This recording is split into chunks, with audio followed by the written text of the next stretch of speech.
Hi Carpoolers, I'm driving through the middle of London's Covent Garden the day before Easter Friday. It's very busy and I'm going to pick up a very good friend of mine by the name of Tony Hawks. Yeah, there he is. He's on his phone. Oh, Hiya. shall I stick this in the back? Well, yeah, if you want to put it on the seat, yeah. Completely unwittingly, to get a bit of a certain amount of revenge. Oh right, yes.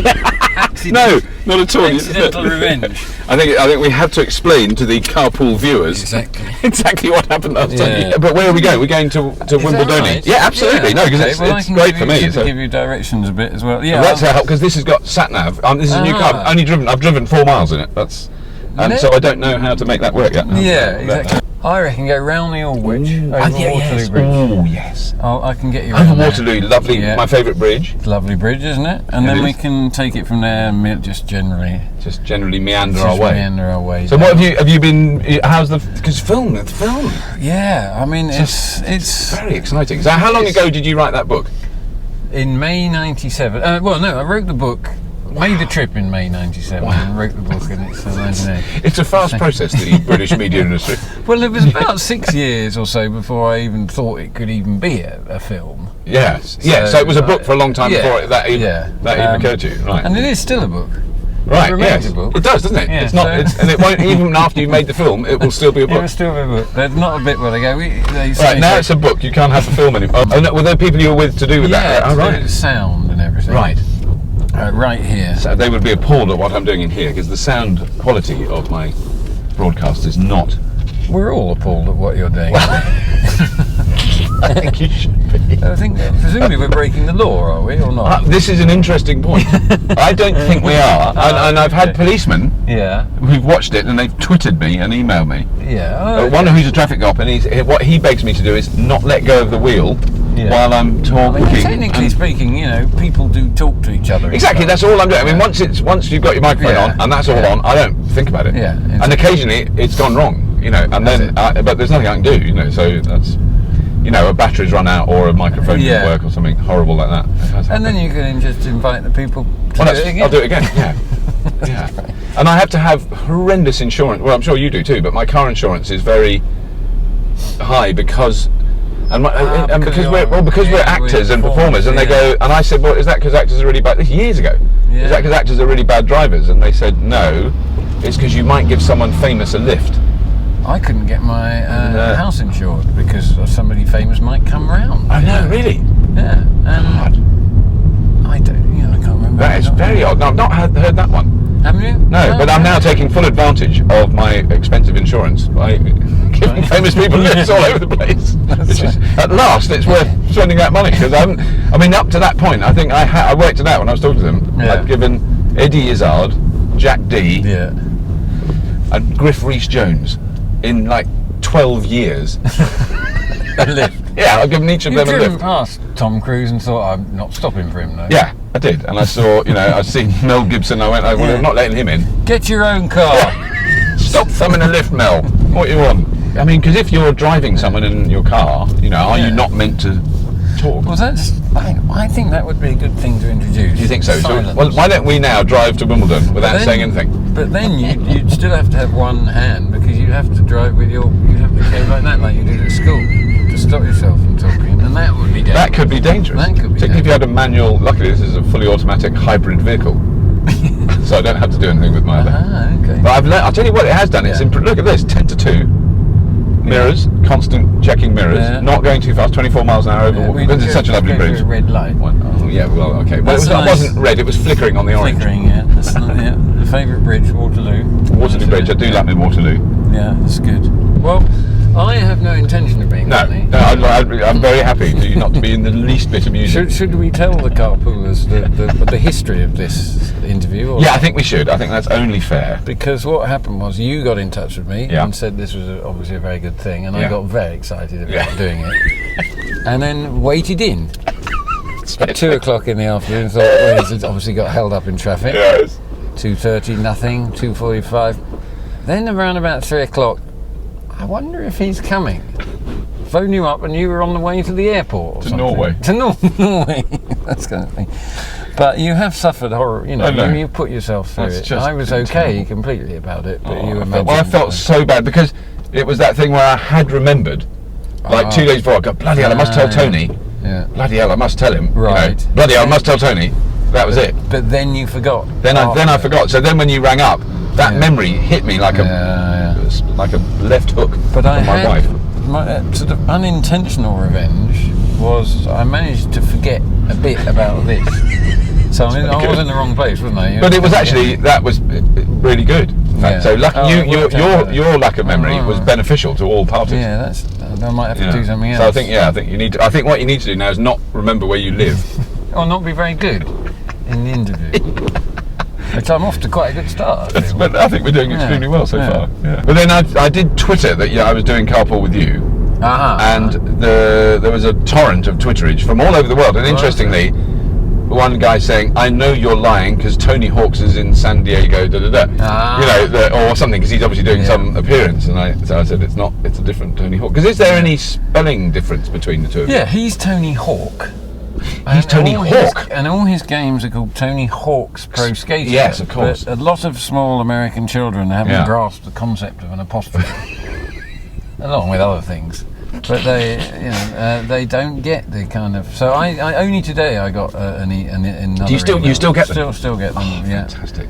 But presumably, if they've got, it's possible they've been to your website, seen your email address and written to you after they've seen your website. Well, there isn't a lot of evidence of your skateboarding antics. Exactly. You'd think they'd have some idea of what their hero looked like. Yeah. I mean, I don't look that dissimilar. You could look completely weird. If you were 4'2" with ginger hair, you really wouldn't look like him. So but I have to say that probably the worst offender was a TV researcher who wrote to me, an American TV researcher, asking me to go on a show about skateboarding. Right.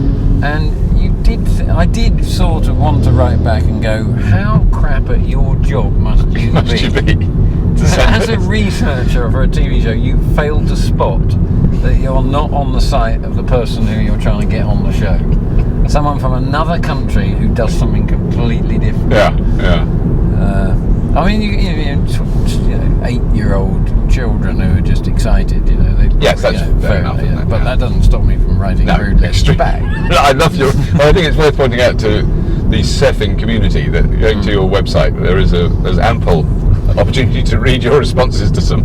Yes, you click on the surfboarding bit, snowboarding bit. No, what am I talking about? Skateboarding. Skateboarding. Yeah, the surfboarding.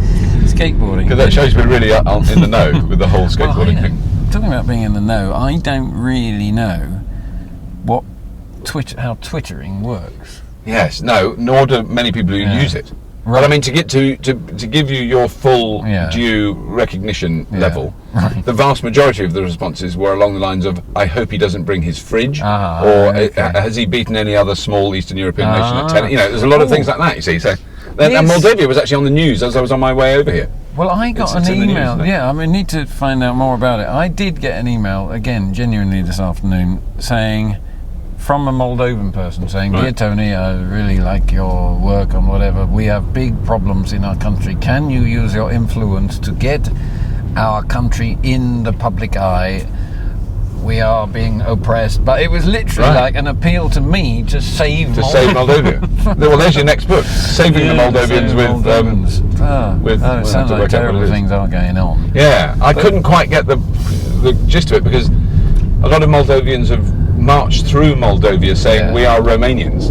Yeah, well, what it is Moldova, not Moldavia. Moldova, sorry. Moldova. They are a sort of ethnic split it was part of Romania at one point, and you are either an ethnic Romanian-speaking Moldovan or ethnic Russian-speaking, and there's a lot of them would like to be part of Romania. So when the Russians conquered it, they moved a load of people out under Stalin and stick half the population, male population, stick them all in gulags, get rid of them, and brought in loads of Russians. And so the people they do consider themselves Romanian, and would like to be. It's a better option being part of Romania. Well, apparently the difference in average income is 5 times, as in the Romanians get 5 times more than the Moldovans.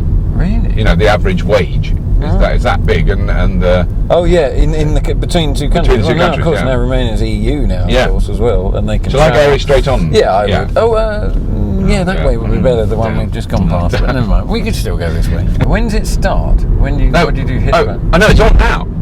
Oh, we've been doing it. Oh, yeah. No, because I managed to find a place just after I spoke to you.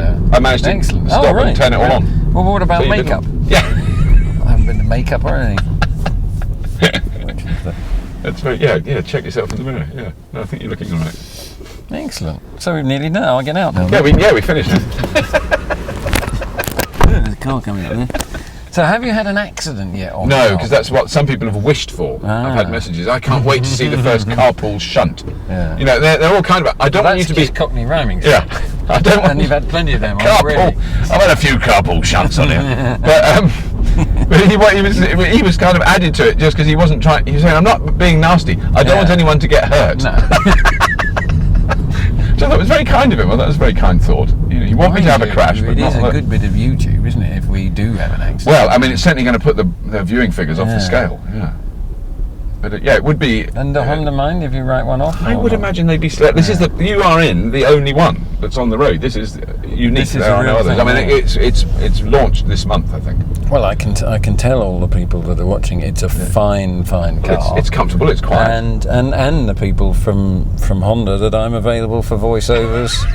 And promotional work generally, for which I will be horribly overpaid. So the thing is, I did think at one point, like a lot of people have, well, shall I change to something that's, I've got an oldish car, it's, but you go the hybrid route, and then you think, well, look, all of this stuff, not just the petrol, it's all using resources and everything to produce it. Yeah. I mean, in the end, we'll just have to start, keep using the things that we've already got. But it doesn't work economically because apparently we have to keep growing. We've got to keep. Isn't that now? What is that about? Do we have to keep growing? Why can't someone come up with an economic model? Yeah. Which isn't about growth, which is about. But I mean, there is. Yeah. The other word. I don't like the trouble is growth annoys me, but sustainability. Yeah. Then it becomes immediately an eco-marketing word, doesn't it? Well, they do use the word negative growth, don't they? Instead of saying it's shrinking. We have negative growth. Imagine if I can put that into a more intimate context. If you're with your lover and you say, I'm experiencing negative growth since you farted. I have a negative growth situation. Quantitative easing. I mean, I do that with my undies sometimes, a bit of quantitative easing. But that is, which means printing money. That's what it means. Even I heard it. Yeah, they print more money, so there's more money knocking about. Yeah. I mean, they don't necessarily print notes, but they produce more money electronically. That you go, well, I can do that. Yeah, I'll have a go at the temptation to do that must be fairly great all the time. I mean, that I suppose the scary thing about the world is that there are hardly anybody knows how it works. No. Well, I don't know anyone. I mean, nobody knows how it works, do they? I mean, en masse, there might be enough people you can get together that have a vague clue. Yeah. I'm just carrying on this way. Am I doing the right thing? Yeah, you're doing absolutely the right thing. We're just going past Wandsworth Studios, which is an hour. I want to go straight on. Yeah, let's go straight. I'll just try and then we can go down. We'll go it's not too bad, the traffic, is it? It's actually very good now, isn't it? Yeah. It's very good though that you use public transport in that capacity. You use cycling. And then I leave my bike all over the place. I'm forgetting. But is it safely secured as opposed to just lying on the street? It's not a very good bike, so right. it's got a padlock round it. But I did. This is true. It sounds like it isn't. I flew off to France, and I cycled to Victoria because it was a ridiculously early kind of flight, and I got the first Gatwick Express or whatever, bit dozy, and left the bike there. And when I got back from about a week's trip, the bike was still there, but somebody had stolen the padlock. That kind of really is dissing your bike, isn't it? If they'll take the padlock and leave your bike, they're saying something there, I think. But there was a remarkable feeling. You'd think, actually, I would quite like to, with this bike, almost see how long I can just survive without a padlock. Yes, yeah. because everybody says, "Oh, you have to do this, you have to do that," it might last 2 minutes. Yes. My sort of, perhaps we should do it, but it's a bit like going. I quite like the idea of thinking it won't get nicked. Clearly, it probably, if you believe it won't get nicked, is that enough? It's a little test. Yes. Did you tell me to go this way? I don't even know. If you did it, you did it. You're going the right way. Oh my God, I don't know how I'm doing this. I don't know where we are. We could be anywhere. Yeah. We're in, I think, Lisbon. Which is a nice city. It's lovely. Lisbon? I'm asking myself that question because I'm not confident enough. Down the hill, Wimbledon Station. Wimbledon, your yearly visit to a sporting event. Yeah, I've just been told I'm going this year. I can't believe it. I don't feel I deserve it at all, but we are there this year. One of our times when we meet up. We do meet up there. I mean, I do enjoy it. No, I mean, I'm not renowned for my obsession with contact ball sports, but I suppose that isn't the contact. You don't really watch that much of the tennis. Last year, I watched a whole game all the way through from the very beginning when they walked on, and I didn't even leave till they'd left. Didn't even like slope off, and I enjoyed it. And that was Andy Murray. Yeah. I think he lost it. Do I go straight on? Am I allowed to go straight on? Go straight on. If you just keep driving, and then when I say stop, right, that'll be the time. That'll be the time when I want to stop. So quickly explain to the very enthusiastic British public who will have read your book with enormous joy. I've had lots of people say, "I love that book. It was so funny." Da da da. They didn't say da da da. They just that would be silly. You can say it, but you're in showbiz. You've got a license to say that. If we go down here, there's a Chinese restaurant. We can have a little light Chinese meal, couldn't we? And yes, Round Island with a fridge. Having had, there's been a couple of efforts to get it off the ground. One of which was going to have Brendan Fraser playing me, the American actor. And it nearly happened, and I was sort of slightly pleased in a way that it didn't, because it just didn't really feel right to me that an American was playing me going round Ireland with the fridge. It just doesn't quite ring true. I've got it just would be different, too different, and I always felt, well, look, I can, I've had a fairly reasonable track record of playing parts and doing things, and I am a bit in Red Dwarf more than once. Well, exactly, and I'm quite good at being me. I'm sort of I'm right height. My voice has got the right amount of nasal irritation in it. You'll need the minimum amount of makeup to look like you. Exactly. So, and I'll be very cheap compared to a lot of American film stars. So, and in fact, I am ridiculously cheap. So the plan is I've written a screenplay. I'm going to play me. And I brought in Ed By, who's the director of Red Dwarf, of course. And amongst many other things. I mean, he's very talented, experienced director. And that feels right, because we're sort of, mates already. And it's coming together very well. We're in a period now of pre-production. Wow. So, in fact, by the time the people that are watching this...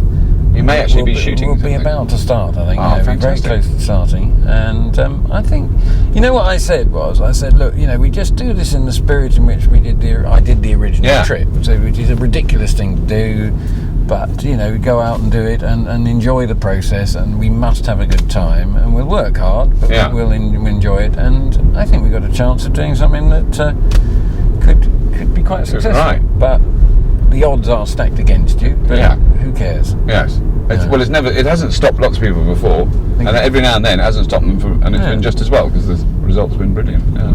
That's the thing.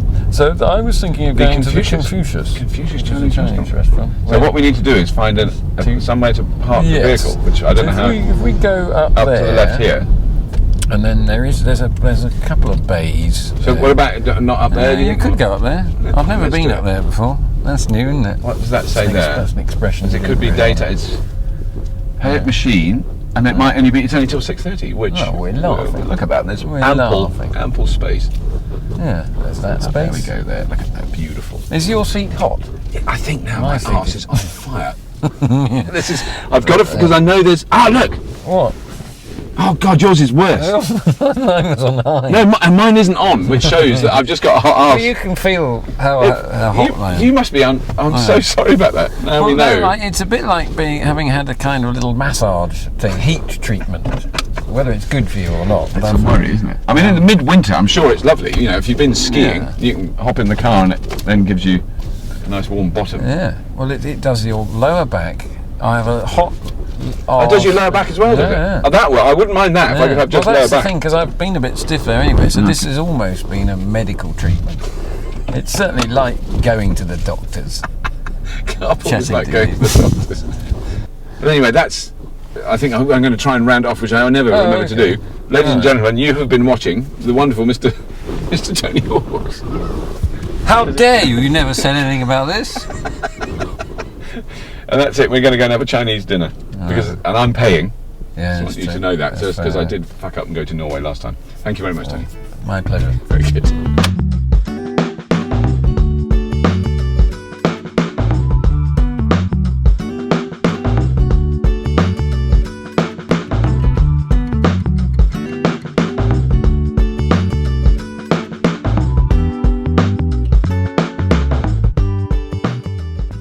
I'm not, I'm not on commission or anything, but I am a heavy Twitterer. I dabble with lots of websites, and I started using it probably a year and a half ago now. And I was just curious. I just wanted to see how it worked. Yeah. I just started using it, and a lot of the time I'll use a website or a service and I'll try it, and if it just doesn't work or I don't see the point, I just stop using it. I don't feel under any obligation to battle ahead with something that's not very well designed or doesn't really have any useful function.